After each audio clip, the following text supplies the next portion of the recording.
පිළිගන්නවා YouTube channel එකට. අපේ Illustrator tutorial series එකේ පස්වෙනි වීඩියෝ තමයි මේක.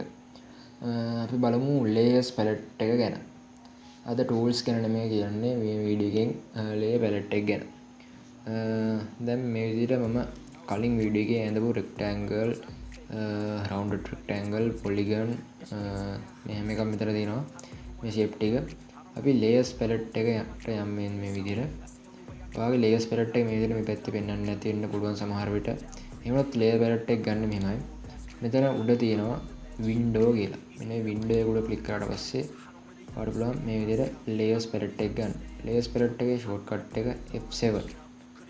මේ විදිහට F7 ක්ලික් කරපුවම ඔයාලට layers palette එක open කරගන්න පුළුවන්. මේ layer මම layer 1 කියන එක තමයි මගේ මේ හැම එකක්ම තියෙන්නේ. මේ විදිහට ඔයාලට මෙන්න මේ ඊතලයේ උඩ ක්ලික් කරාට පස්සේ මේ විදිහට මම අද rectangle, rounded rectangle මේ හැම එකක්ම මේ විදිහට බලා ගන්න පුළුවන්. ඔයා ඩිසයින් එකක් කරද්දී ඔයාලට layers තව ඕන වෙනවා. ඒ වුණොත් ඔයාලට මෙතනින් new layer එකක් create කරගන්න පුළුවන්. මේ විදිහට new layers create කරගන්න පුළුවන්. ඒ වගේම ඔයාලට පුළුවන් මේ layers හැම එකක්ම පේන්නේ නැති කරන්න පුළුවන් මෙන්න මේ eyeball mark එකේ. මේ eyeball mark එක off වෙලා තිබ්බොත් ඔයාගේ layer එකේ තියෙන දේවල් කිසි දෙයක් මෙතන පෙන්වන්නේ නැහැ. මේ eyeball mark එක on එකේ තිබ්බොත් තමයි මේවා පෙන්වන්නේ. ඒ වගේම මේ eyeball mark එකට ඉස්සරහින් තියෙනවා පොඩි කොටුවක් වගේ. මේ හැම layer එකකටම තියෙනවා. මේක උඩ ඊට පස්සේ අපිට පුළුවන් මේ layer එක lock කරලා තියාගන්න. එතකොට අපි මේක select කරාට select වෙන්නේ නැහැ. මොකද මේ layer එක lock වෙලා තියෙන්නේ. ඒ කිසි දෙයක් වෙනස් වෙන්නේ නැහැ. අපි ෆයිනල් විදිහට කරපු දෙයක් මොකක් හරි තියෙනවා නම් ඔයාලට ඒක විදිහට ලොක් කරලා ඒ කියන්නේ එඩිට් කරන්න ආයෙ ඕනේ නැහැ කියලා හිතන දේවල් තියෙනවා නම් මේ විදිහට ලොක් කරලා ඔයාලට අනිත් එඩිට් කරගෙන යන්න පුළුවන්. ඒ වගේම ඔයාලට මේ නම උඩ ඩබල් ක්ලික් කරාට පස්සේ මෙතන ඔයාලට රීනේම් කරගන්න පුළුවන්. ඒ වගේම නමට ඉස්සරහින් මෙන්න මේ තියෙන ස්පේස් එකේ ඔයාලා ඩබල් ක්ලික් කරාට පස්සේ මේ විදිහට ලේ ඔප්ෂන් එක මේ විදිහට වලට පෙන්නනවා. මෙතන මට පුළුවන් කලින් වගේම නේම් එක චේන්ජ් කරන්න පුළුවන් මෙතන. මම 001 කියලා ටයිප් කරලා ඒ වගේම කලර් එක අපිට දෙන්න පුළුවන්.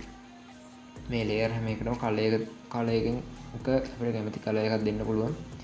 මේ විදිහට ක්ලික් කරලා පස්සේ light blue, light red, green මේ විදිහට කලර්ස් ගොඩක් තියෙනවා. කැමති කලර් එකක් දෙන්න පුළුවන්. මම තියෙන කලර් එකම දීලා මේ විදිහට අපිට පුළුවන් ලේ එක මෙතනින් ලොක් කරන්නත් පුළුවන්. ඒ වගේම ලේ එක eyeball mark එකකින් අපි කරන්නේ show කරන එක.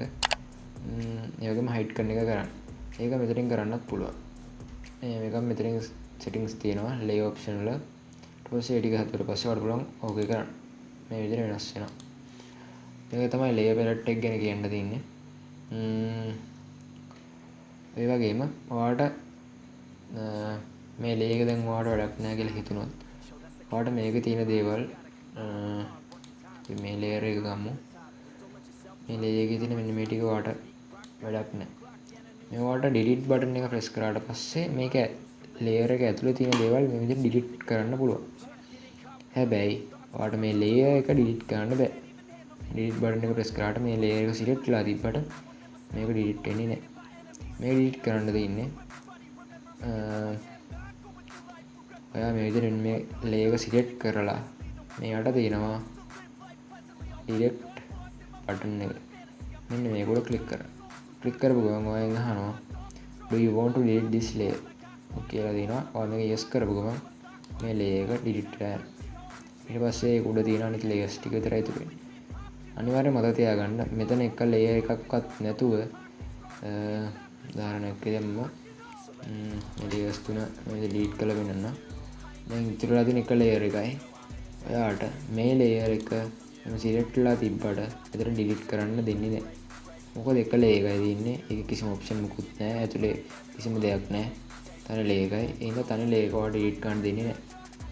මේක මතක තියාගන්න අනිවාර්යෙන්. මොකක් හරි යම්කිසි layer එකක් delete කරනවා නම් අනිවාර්යෙන් new layer එකක් create කරලා තමයි delete කරන්න පුළුවන්. එහෙම නැතුව ඔයාලට මේ විදිහට delete option එක දෙන්නේ නැහැ. layer palette එක ගැන කතා කරන්න තියෙන එච්චරයි. වීඩියෝ එක මෙතනින් අපි ඉවර කරමු. වීඩියෝ එක හොඳ නරක ඒ වගේම ගැටලු මොනවා හරි තියෙනවා නම් අනිවාර්යෙන් පහලින් කමෙන්ට් එකක් දාන්න. මතක තව රතු පාට subscribe button එක click කරලා ඊට හැපැත්තට බෙල් අයිකන් එක ක්ලික් කරලා මම වීඩියෝ එක දාපු ගමන් නොටිෆිකේෂන් එක එන්න ගන්න. හැමෝටම සුබ දවසක්.